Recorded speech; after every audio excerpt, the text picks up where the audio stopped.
Spriha Neogi, co-founder Atero Labs. Atero Labs is blurring the lines between brands and customers by creating enhanced experiences that go beyond just dashboard metrics.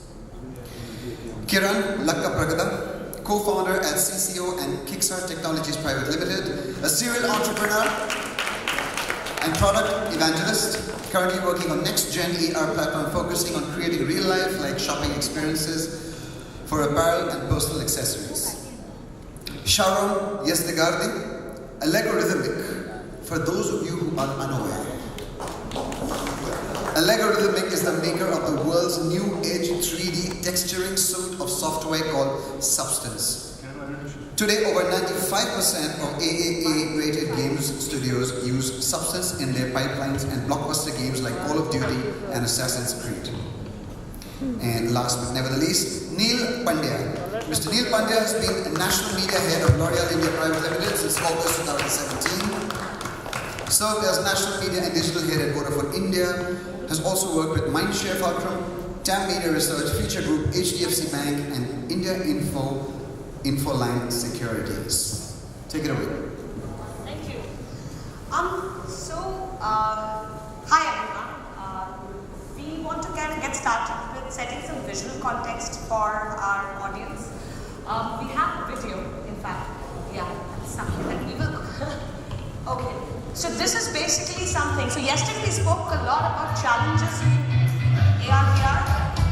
This is something that we've done for non-stop. We're planning on to create this beautiful demonstration for us.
So while we get started with that, so that was a quick intro into what we are currently doing in India. The past year has been quite consequential for augmented reality, especially since Facebook has essentially democratized augmented reality. Why don't we have a seat? I think post this, let's show that. I have a very, very diverse and interesting panel here. We have someone from the brand side of things, that's Neel from L'Oreal. We have from the platform side of things, Kiran and Arnav. And of course, we have a very, very interesting part of the whole paradigm of immersive, right? Whether it is 3D or AR or VR. That's the kicks. Okay, let's get that.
interesting and diverse panel here, as I was saying, with Sharrom as well, coming from algorithmic, which is essentially how we are building our 3D models and experiences and stuff, right?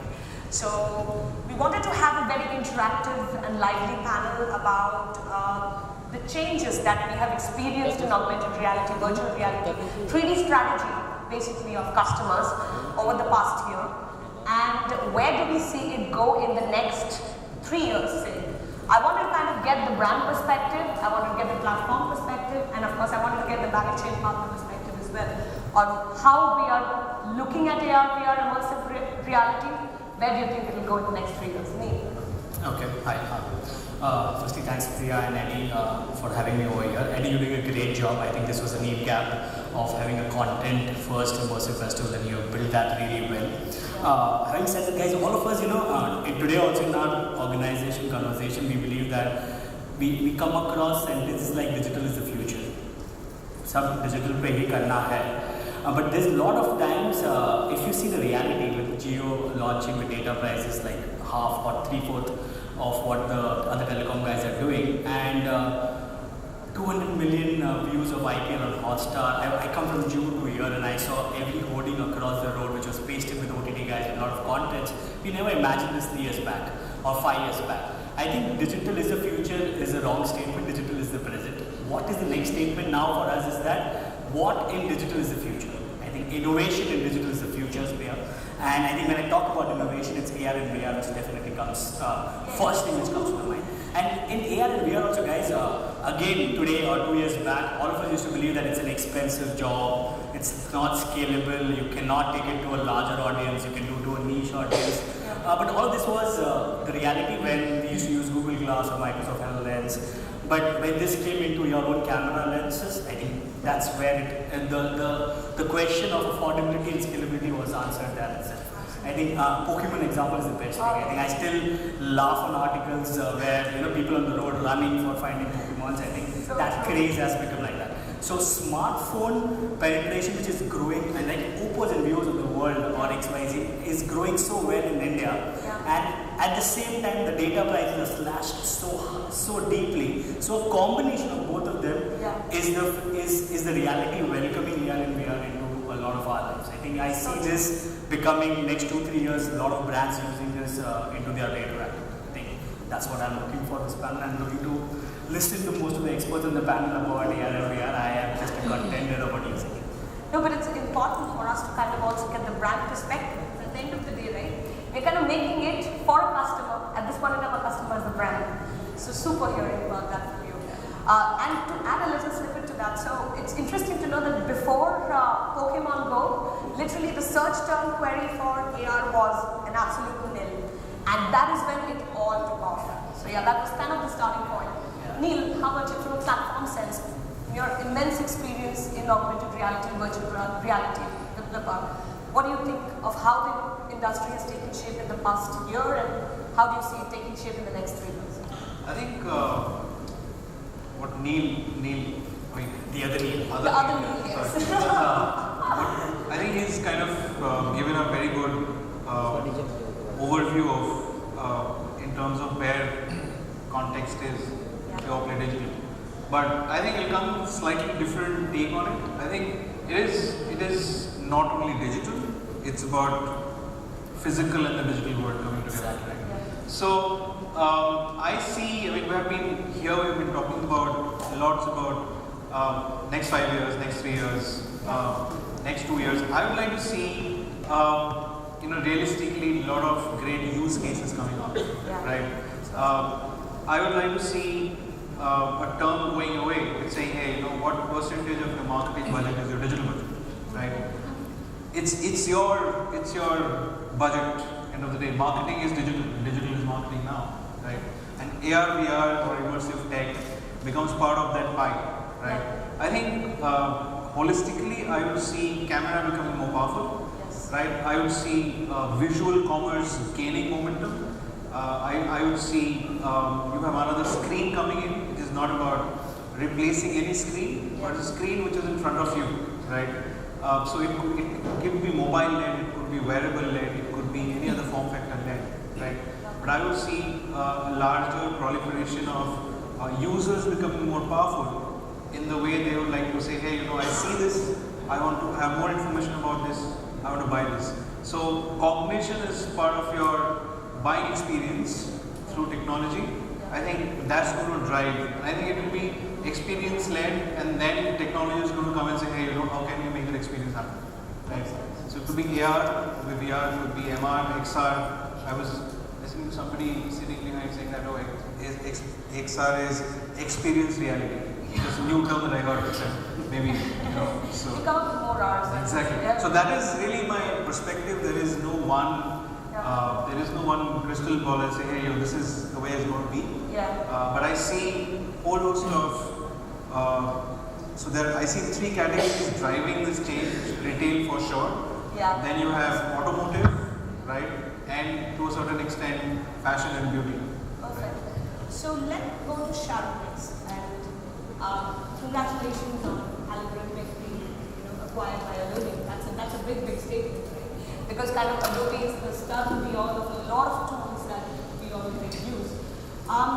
So yeah, your thoughts on how you've seen scope shift or scene shift in these? Alright, so thank you Neel for having summed up what is now possible in terms of technology with data, prices and accessibility. I would like to say that we need to have first a 3D strategy in India. We still work in a very 2D way, and having a 3D strategy in place will help us access consumers and brands in multiple through various touch points. Whether it is on your screen, on a desktop screen, or whether that same content you want to push it and access it, or give access to VR or AR. So it's highly important that we start to see things from the middle, 2D to 3D. That switch needs to be made in India, which is not happening. As a company, we've seen this happen, of course, in industries such as automotive. 3D is already big over there. It's big when it comes to design, it's big when it comes to marketing, to do pure marketing. But now for AR and VR, the switch needs to happen. So if you have a 3D pipeline, you have a 3D strategy, you can then start to go across places with your content. You can push it across. I read this on LinkedIn not too long ago, that if you are an enterprise, you are a brand, and you don't have a 3D strategy, you need to think about this because Microsoft Word lets you now import 3D objects inside. And that is just plain white sheet. At least that's what it used to be. And so this goes along to talk about how people are engaging with the end user and how 3D is a very engaging medium.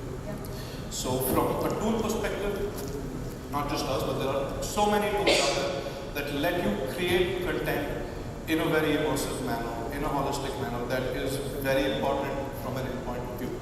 And that is exactly what we need to start seeing in India, if we need to connect to the end user. Absolutely. And finally, Kiran. That was impressive. Yes. So much. And then thanks everyone. I think my job is to summarize. But specifically speaking from the VR commerce perspective, from the e-commerce perspective, I believe in the next 2 years, it's going to be a hygiene thing to offer virtual driving experiences. Probably there was a session yesterday also on try before you buy something, right? So that's going to happen for sure. The amalgamation of technologies, Google, Apple behind VR, Facebook's platform, and then of course the camera being improved, whatever is good. But and then the 3D technology, which is very, very important. Like the companies should create the 3D strategy, create the AR experiences. Apart from all this, there's one more very important factor, which is AI. Because the most important thing is to really understand, and like Neel said, the cognitive nature of the use cases require you to understand the body, the movement, surfaces, and also the objects. And you should be able to combine the images, the intelligence, and the artificial intelligence to the whole thing. So that's going to be the game changer. I think with TensorFlow, different types of models that we have today, it's more of a reality. So the way I see the future, the next 2 years, 3 years, AR commerce with virtual trial experience is going to be a very hygiene factor as we go. After that, it's only a game of who provides the best experience in terms of solving the problems, and then the whole shopping experience getting transported to digital channels is going to be there.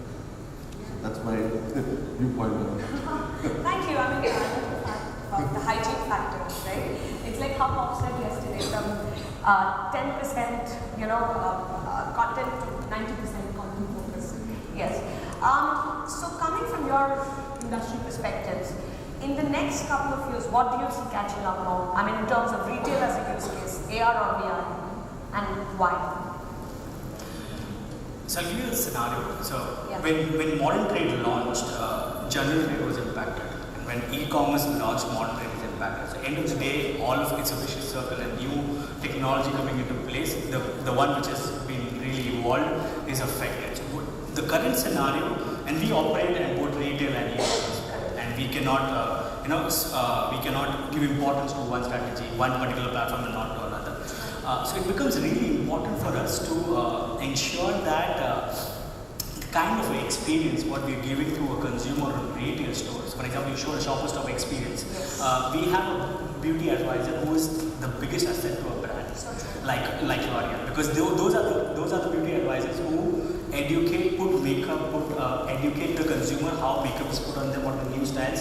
So that's literal term of AR on ground in the form of beauty advisors. But now e-commerce is booming. Most of us the e-commerce is at a large number of sales is coming from e-commerce. So we need to replicate this into e-commerce because being an Indian, I want to touch and feel. I want to understand how this particular lipstick or this mascara is going to look on my face. So that's where AR becomes really important for us to be part of it. I think I see this is really going really big, and I think we have a lot of use cases. Internationally, we acquired Modiface, which was #1 AR and VR platform. We also use a lot of platforms like Facebook and UCam to use their existing use database. I think end of the day, you going digital doesn't mean you create your own base from start and invest a lot into it. Why not use the current platforms? We recently used in one of our campaigns of Facebook filters. I think the engagement rates were 2x. I think that's where people are using it, people are understanding it, and then they are getting into reality. So that's from a beauty background perspective, from a retail and e-commerce platform. If you allow me for one more minute, I would also want to give an example of, this is not a monologue yet. So I would want to give you a monologue on Vodafone example. I think Vodafone, if you see Vodafone 5 years back when I used to work with Vodafone, we wanted to increase the retail space a lot. I mean, 3,000 stores, 5,000 stores, and we used to associate with IPL for almost 10 years. We're the only brand who associated with IPL for 10 years. That's when AR VR came into place, where we created an entire IPL field game on our stores. So most of the consumer used to come to our store either irritated because there was some long bill or XYZ things. In order to entertain them there, they used to play games. They used to get they got an opportunity to win tickets to go and watch IPL. I think that was a great example how we ensured a irritated consumer entering into a store went out happily, either winning a ticket or just an experience. I think that's also really important from that perspective. So, for example. Thank you. Yeah. So I think coming back to Maybelline, 2013, Blipper and L'Oreal got together and created the world's first virtual try-on nail polish, Maybelline, right? And we figured that it was a simple flyer that was distributed, and folks who were kind of trying it on the phones, they immediately went to the store and bought it, right? So there was a kind of conversion rate of almost 70%, right? So that was the first kind of AR retail experience that we built in 2014, in mostly in the US. I think one thing that needs to be kept in mind, right, both for AR and VR, it is not always an AR, VR which drives immersive experiences, especially in retail. I can tell you, I was kind of exposed to a very good use case by Timberland, right, which actually converted their shop front, right, into smart signages, right, and they used and what happens is often as a retailer we struggle with different techniques to drive audience in store, because that's where you feel the experience happens. So what Timberland did is anybody who will come and look at my window, right, through a hand gesture, they could interact with the smart signage, and they use Connect to convert that static shop front into interactive changing room, right? So you stand there, you can kind of see yourself in different ways, and then after you figured, oh, you know, this works with me, I had no intent to buy, but I just interacted with the shop front, and then I walk in, right? So I think this is neither AR nor VR, right? It is. To share an example of what immersive actually offers the end user in a shopping experience. I wanted to buy a television, and I was following this television, and then came the Amazon Great Indian Sale. I was like, right, this is the time to buy. And at that point of time, what is currently the model, you have 3 images of a product or a video. And these images are not very revealing. Now, this television I wanted to buy, all the USB ports and the HDMI was in a stand, and I could not see where exactly in that stand this was through these 3 images. Now, had I had access to AR or VR, I could bring that onto my screen or onto my phone. I could turn around this TV. I could look precisely where this is and how I could set this up in my home. We are already seeing cases, for example, Shopify lets you bring a product into your environment. You can take a photograph of your room, select a product from that store, bring it into your environment, turn it around, visualize it in your space, see if it fits in that corner on that table, if it does not. And this is a benefit that immersive gives you. Now, I could not keep running to a store to find this TV. It was not in stock at a Sony Neogi. So the only reference that I had was these 3 images on Amazon and a technical drawing in their manual over there. And that was not very revealing, but I still went ahead and bought it. But for those 2 nights, I didn't sleep in peace because I was waiting for delivery to see if it fit, it didn't fit, how would it fit. So that is where I think the game really changes. You can be very informative. When you look at it on the current model, you're more communicating on brand. My product does this, my product does, but you're communicating very little on product detail. And AR lets you bridge that gap. You can give complete product information right there. You can expose parameters to the end user. Okay, I like this shirt. Maybe I can change the pattern. I can switch the color, and add to cart. All of that from one form, from one model, from one image. So this is the benefit of AR and VR. In my opinion, I personally think AR trumps VR at this point of time just because of penetration. Smartphone, you can have this experience on a smartphone, on your desktop screen, but VR is very limited to footwear at this point of time, and this will change in the future, certainly change. Yeah, so again, my job is more summarizing. Everybody said most relevant points. To continue where Arnav has explained, I think it's all about staging right experiences, specifically through the both in-store and the e-commerce side. So, like you said, the entire value chain, what kind of experiences that you would like to stage. Once the technology is, like I said before, hygiene, it's all about the experiences. So just to, and then for me, VR today it is differentiated. Probably in 2 years from now, it's blurred. Like Sharrom said, it's more of a device there right now, but it's going to change. So I just want to conclude with one small use case that I will visualize in virtual transport that I'm working on. So let's say, we are doing this beautiful artificial intelligence, motion detection models in terms of flow. Then we make wear different types of clothes. So today, that's an AR experience. You're trying out different clothes, sitting in your house. Essentially, your depth camera measures your body dimensions, right? Your body movements, and then you're actually putting a dress on top of it, which is a 3D model, and then you try it. That's AR. Now, this particular experience, let's say this is a wedding, this is a beautiful sari. Now, how do I transform myself into that wedding? So, wear the set, go to the wedding, see yourself, with a lot of other guests, and feel the experience. How do you feel about yourself as a third party character? Just make sure it's not there. Yeah, exactly. Otherwise, the surprise is over.